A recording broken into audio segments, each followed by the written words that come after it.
जय हिंद साथियों, मैं अंकित कुमार यादव आप सभी का स्वागत करता हूं सृष्टि ज्ञान केंद्र में, जहां हम पढ़ रहे हैं कक्षा 11वीं की पॉलिटिकल साइंस और जिसमें चल रहा है अध्याय 2 जिसका नाम है भारतीय संविधान में अधिकार। लास्ट क्लास में हमने ये समझ लिया था कि एक देश में अधिकारों का क्या महत्व होता है, अर्थात हमारे लिए अधिकारों का क्या महत्व है और अधिकारों का घोषणा पत्र क्या है, ये बातें हमने जान ली थी। आज हम चल रहे हैं उससे आगे बढ़ने। अब हम चल रहे हैं समझने क्या अब हम चल रहे हैं समझने भारतीय संविधान में कौन कौन से मौलिक अधिकार हैं। एक एक मौलिक अधिकार को बहुत अच्छे से समझना है, क्योंकि ये अधिकार वो अधिकार है जो आपको संविधान ने दिए हैं और इन अधिकारों को आपसे कोई छीन नहीं सकता किसी भी कीमत पर। बस इनमें कुछ सीमाएं लगाई जा सकती हैं, उसके अलावा कुछ नहीं। समझ में आई बात? तो ये बहुत ही महत्वपूर्ण है, बहुत ही ज्यादा महत्वपूर्ण है आपके लिए। इस किताब में सबसे ज्यादा महत्वपूर्ण अगर कुछ है तो वो क्या है? आपके मौलिक अधिकार। समझ में आई बात? तो चलिए पढ़ते हैं और जानते हैं कि हमारे पास कौन कौन से मौलिक अधिकार हैं और ये हमारे लिए किस प्रकार से महत्वपूर्ण हैं, क्यों ये हैं इतने महत्वपूर्ण हमारे लिए। तो चलिए जानते हैं और समझते हैं।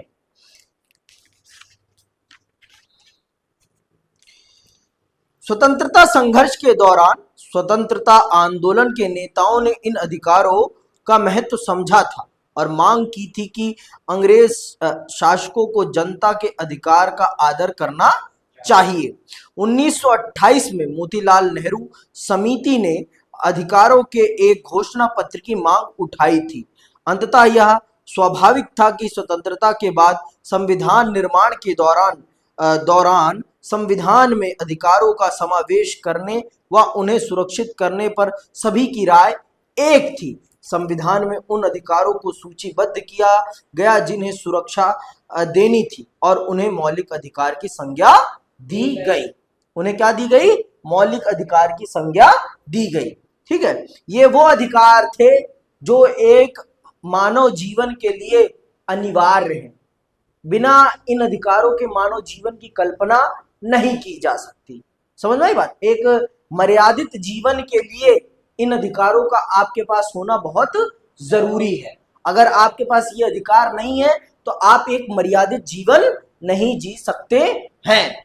मर्यादित जीवन का आधार ये अधिकार है, इसीलिए इनको मौलिक अधिकार कहा गया है। समझ में आई बात? आगे सुनिए आप।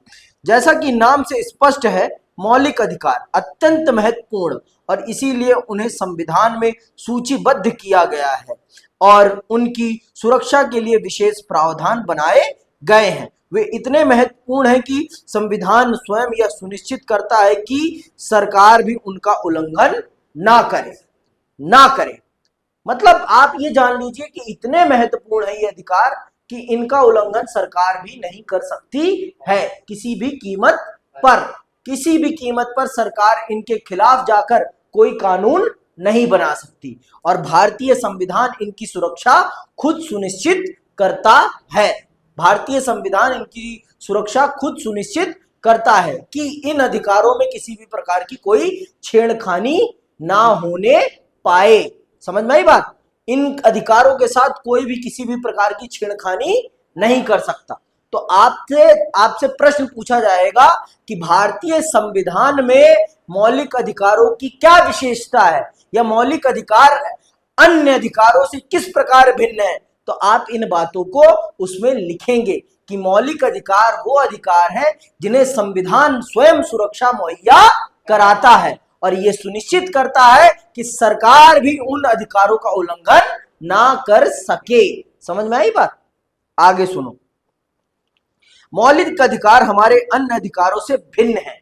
यह प्रश्न आएगा आपका कि मौलिक अधिकार अन्य अधिकारों से किस प्रकार से भिन्न है, तो यह आपको उत्तर आना चाहिए। तो सुनिए, जहां साधारण कानूनी अधिकारों को सुरक्षा देने और लागू करने के लिए साधारण कानूनों का सहारा लिया जाता है, वहीं मौलिक अधिकारों की गारंटी और उनकी सुरक्षा स्वयं संविधान करता है। समझ में आ गई बात? मौलिक अधिकारों की सुरक्षा और उन्हें लागू करने की गारंटी खुद संविधान अपने ऊपर लेता है। और जो साधारण कानून होते हैं उन्हें साधारण कानूनों के द्वारा और सरकार पर लागू करने की जिम्मेदारी होती है। लेकिन मौलिक अधिकारों को लागू कराने की जिम्मेदारी किसकी है? संविधान की खुद की। और उसकी सुरक्षा भी कौन सुनिश्चित करता है? संविधान खुद। समझ में आई बात? तो इसीलिए इतने विशेष हैं हमारे मौलिक अधिकार, हमारे लिए, हम सब के लिए। समझ में आ रहा है कि नहीं आ रहा? अभी भी ये बात बहुत अच्छे से समझ लो कि अगर आपके मौलिक अधिकार सुरक्षित नहीं है तो आप इस देश में खुद ही सुरक्षित नहीं रहेंगे। ये भी बात अच्छे से समझ लो। आगे सुनो। सामान्य अधिकारों को संसद कानून बनाकर परिवर्तित कर सकती है, लेकिन मौलिक अधिकारों में परिवर्तन के लिए संविधान में संशोधन करना पड़ता है। सामान्य अधिकारों को संसद बहुत आसानी से कानून बनाकर बदल सकती है, लेकिन मौलिक अधिकारों को परिवर्तित करने के लिए संविधान में ही परिवर्तन करना पड़ेगा, अर्थात संविधान में ही संशोधन करना पड़ेगा। और संविधान में संशोधन करने की एक विशेष प्रक्रिया होती है और वो आसान नहीं होती। खास करके मौलिक अधिकारों में संशोधन करने की प्रक्रिया तो आसान नहीं है, ये बात जान लो आप। मौलिक अधिकारों में संशोधन करना बहुत ही मुश्किल काम है, बहुत ही मुश्किल। मैं क्या कह रहा हूं? बहुत ही मुश्किल काम है। तो समझ में आ गई बात? सामान्य अधिकारों में और मौलिक अधिकारों में सबसे बड़ा अंतर यह है कि सामान्य अधिकारों को संसद सामान्य बहुमत के साथ बदल सकती है, लेकिन मौलिक अधिकारों को परिवर्तित करना बहुत मुश्किल है, क्योंकि इन्हें बदलने के लिए संविधान में ही संशोधन करना पड़ता है। और संविधान में संशोधन करने का, मौलिक अधिकारों को संशोधित करने का जो प्रावधान है वो बहुत ही क्लिष्ट है, बहुत ही कठिन है। समझ में? उसके लिए एक बहुत ही विशेष बहुमत चाहिए होता है, जो मैं आगे की क्लासेस में आपको बताऊंगा। समझ में आई बात? आगे सुनिए। इसके अलावा सरकार का कोई भी अंग मौलिक अधिकारों के विरुद्ध कोई कार्य नहीं कर सकता। ये जान लो, मौलिक अधिकारों के खिलाफ सरकार का कोई भी अंग किसी भी प्रकार का काम नहीं कर सकता। समझ में आई बात? मौलिक अधिकारों के विरुद्ध जाकर आप कोई भी काम नहीं कर सकते हैं। समझ में आई बात? आगे सुनिए। इस अध्याय में हम आगे पढ़ेंगे कि सरकार के कार्यों से मौलिक अधिकारों के हनन को रोकने की शक्ति और इसका उत्तरदायित्व न्यायपालिका के पास है। डायरेक्ट न्यायपालिका को यह जिम्मेदारी दे दी गई है कि अगर सरकार गलती से भी इन अधिकारों के खिलाफ कुछ काम करती है तो तुरंत आप उसे डिसमिस कर देंगे, तुरंत उस कानून को, उस प्रावधान को रद्द कर दिया जाएगा। जो किसके खिलाफ होगा? जो मौलिक अधिकारों के खिलाफ होगा, उसे तुरंत रद्द कर दिया जाएगा। समझ में आई बात? न्यायपालिका के द्वारा। समझ में आई बात? न्यायपालिका के द्वारा उसे तुरंत रद्द कर दिया जाएगा। ठीक है, इतनी सी बात समझ में आ गई। आगे चलो, आगे क्या कहता है? आगे कहता है, विधायिका या कार्यपालिका के किसी कार्य या निर्णय से यदि मौलिक अधिकारों का हनन होता है या उन पर अनुचित प्रतिबंध लगाया जाता है तो न्यायपालिका उसे अवैध घोषित कर सकती है। लेकिन मौलिक अधिकार निरंकुश या असीमित अधिकार नहीं है। सरकार मौलिक अधिकारों के प्रयोग पर औचित्यपूर्ण प्रतिबंध लगा सकती है। समझ में? औचित्यपूर्ण, लेकिन इन्हें सीमित ही किया जा सकता है, समाप्त नहीं। सीमित किया जा सकता है, समाप्त नहीं किया जा सकता है। ये बात जान लो और इस बात को अपने भेजे में डाल लो कि मौलिक अधिकारों को सिर्फ सीमित किया जा सकता है, समाप्त किसी भी कीमत पर नहीं किया जा सकता है। समाप्त करने के चक्कर में आप समाप्त हो जाएंगे, लेकिन मौलिक अधिकार समाप्त नहीं हो सकते।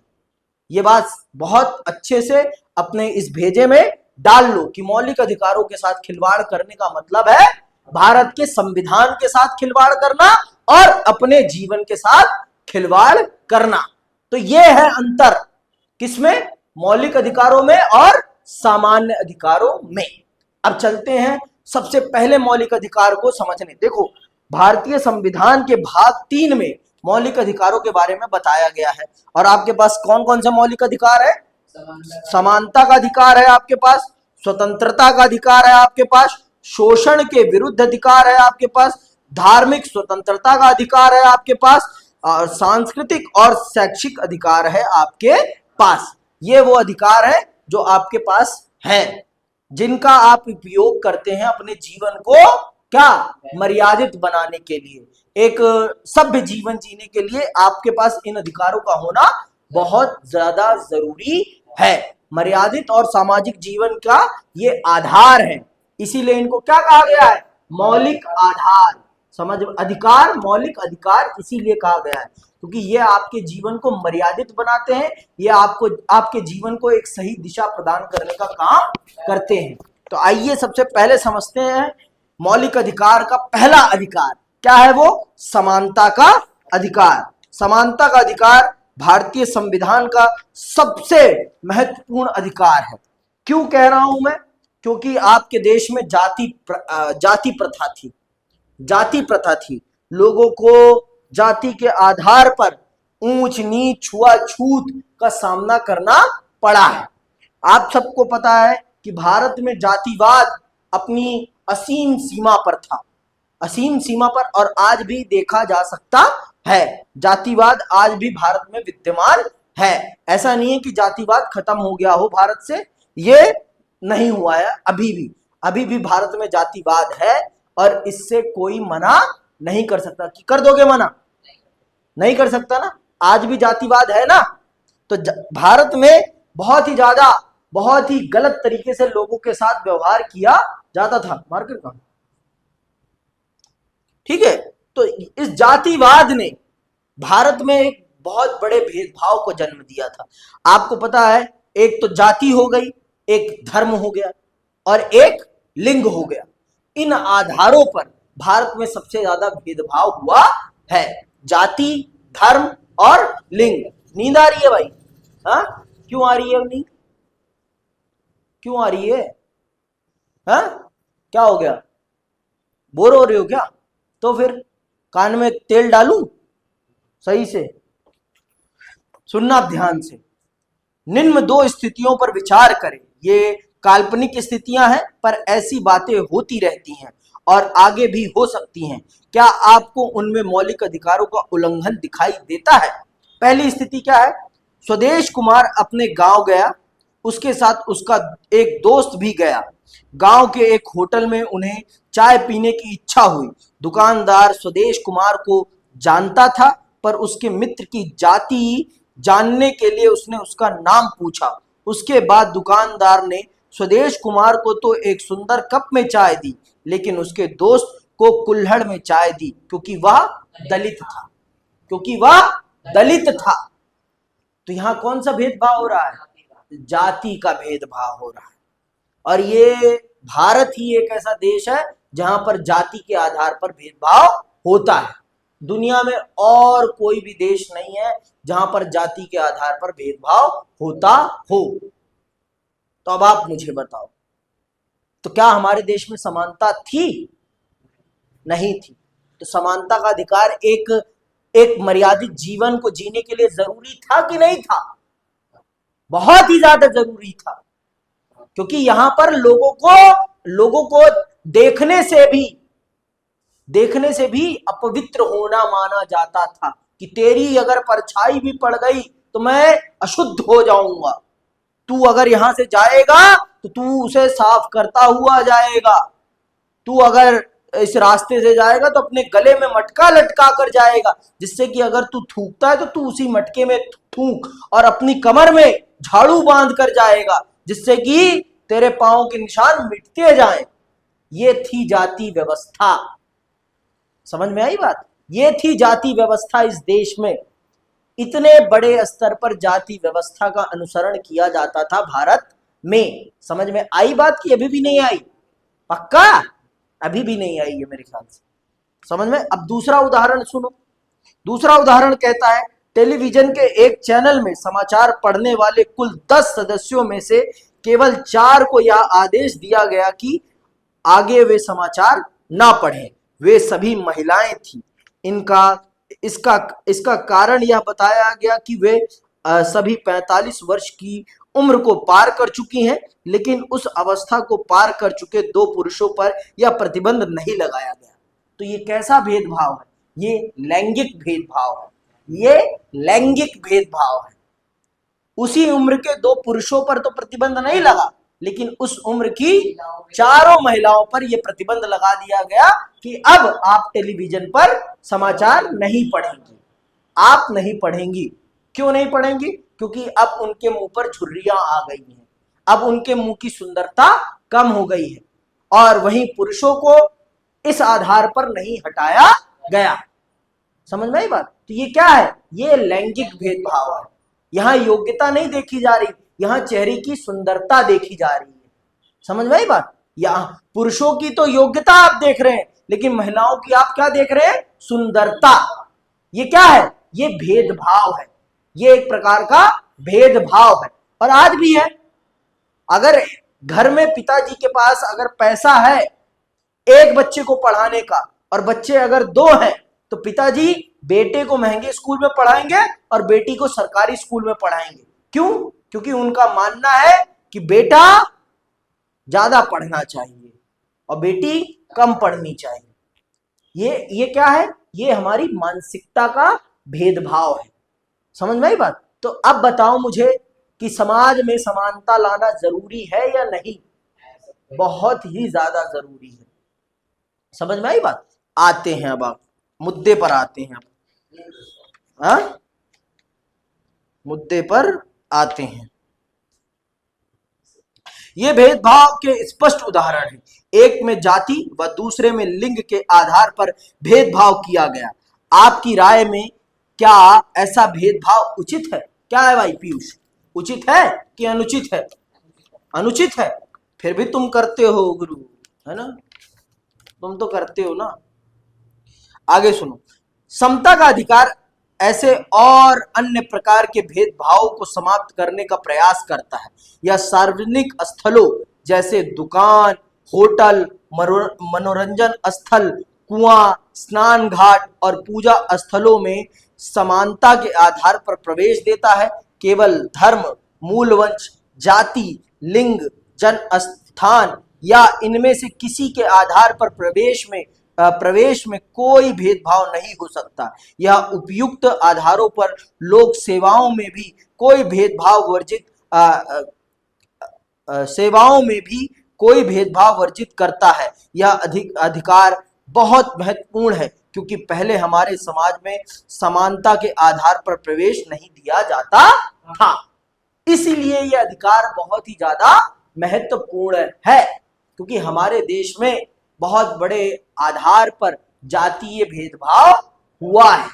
जातीय भेदभाव हुआ है। लैंगिक भेदभाव तो आज भी आप देख सकते हैं, और जातीय भेदभाव भी आप देख सकते हैं। जातीय भेदभाव भी आप देख सकते हैं और लैंगिक भेदभाव भी आप अपने घर में देख सकते हैं।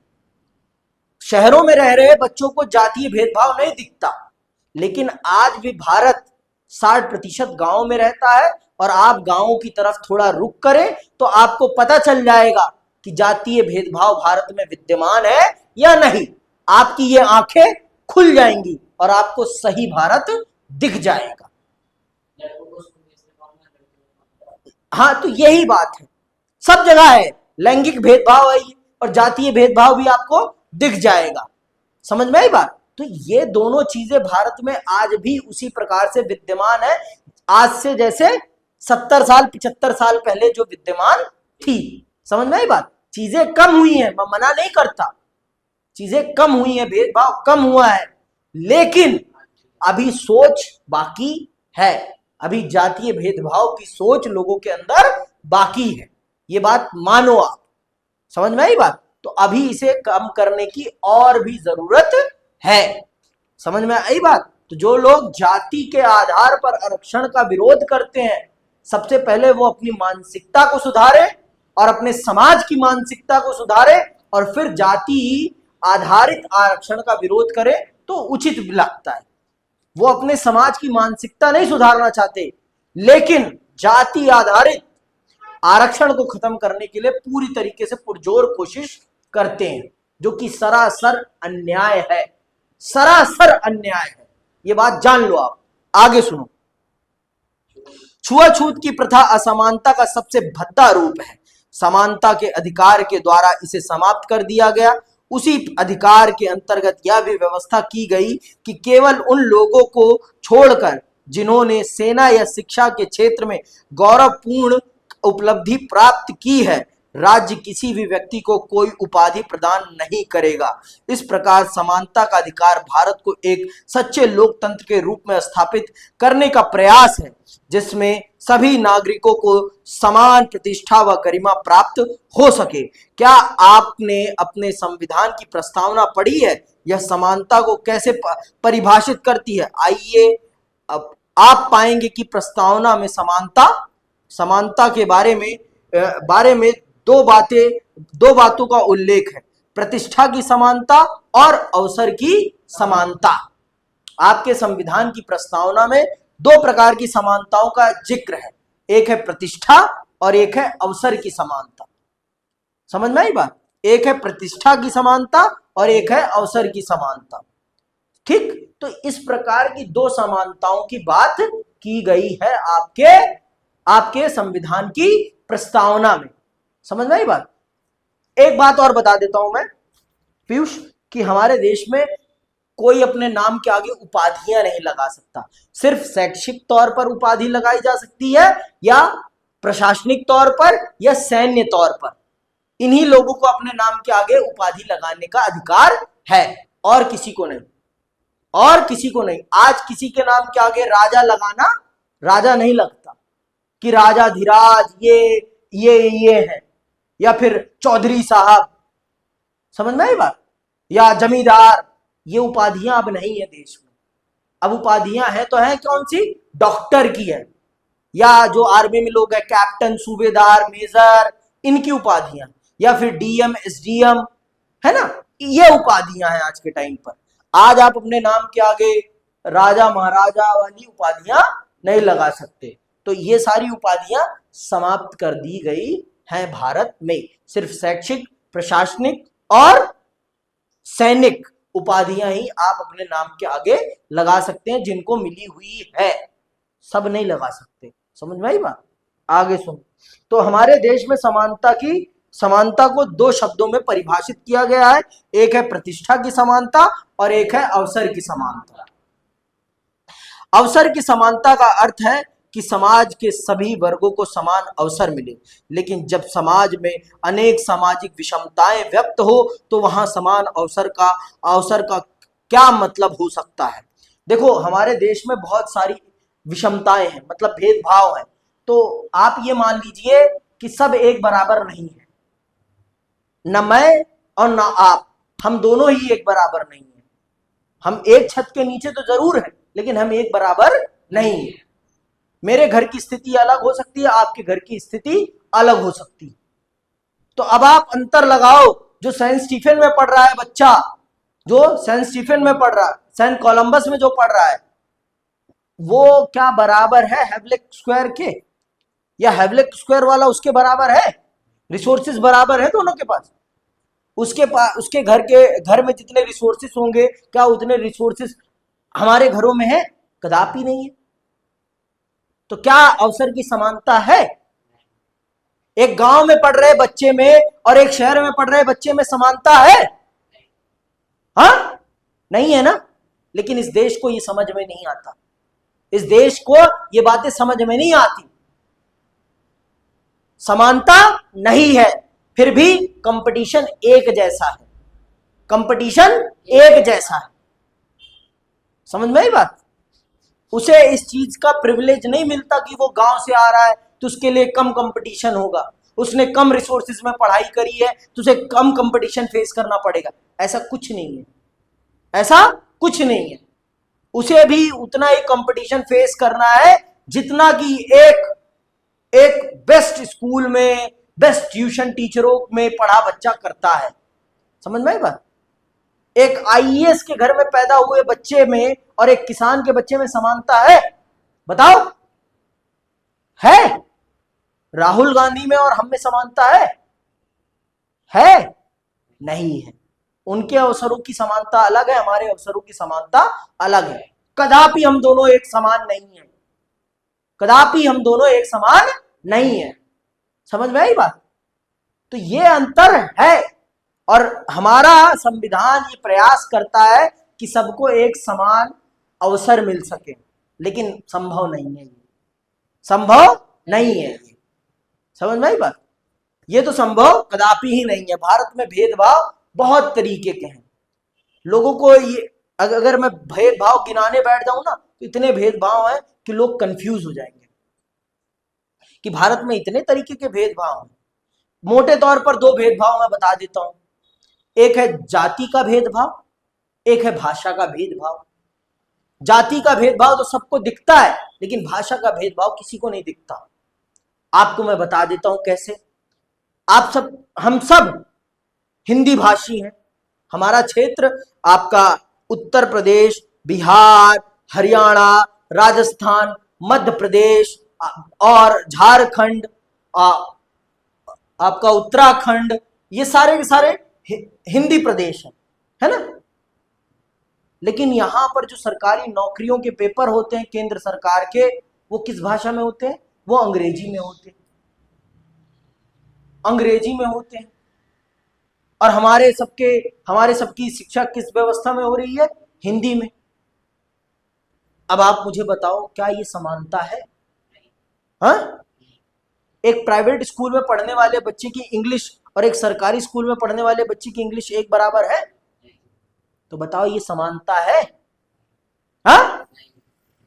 किस बात का अवसर की समानता की बात करता है फिर संविधान?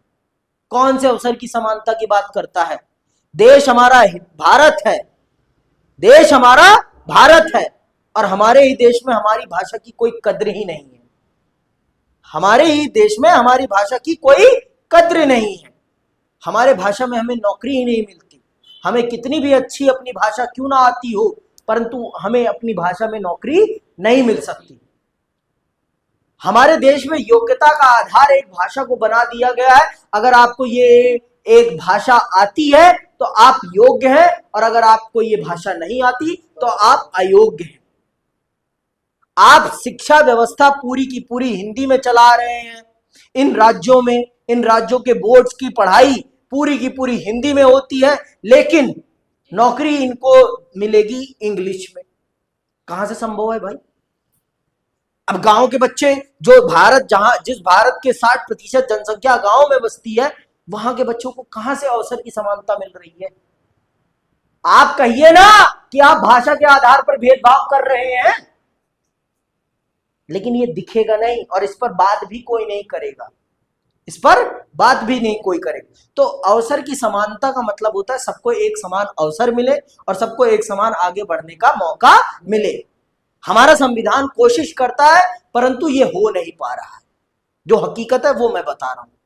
लेकिन जाति के आधार पर उसने ये कोशिश करी है कि जिन जातियों के साथ धार्मिक भेदभाव, जातीय भेदभाव किया गया है, उनको कुछ विशेष अधिकार दिए जाएं, विशेष मौके दिए जाएं, विशेष छूट दी जाए, जिससे कि वो आगे बढ़ सके। तो इसीलिए आप पाएंगे कि SC ST, अनुसूचित जाति और अनुसूचित जनजाति को एक आरक्षण दिया जाता है, जिसके माध्यम से उनको सरकारी नौकरियों में, सरकारी शिक्षा संस्थानों में नौकरी पाने में थोड़ी आसानी होती है।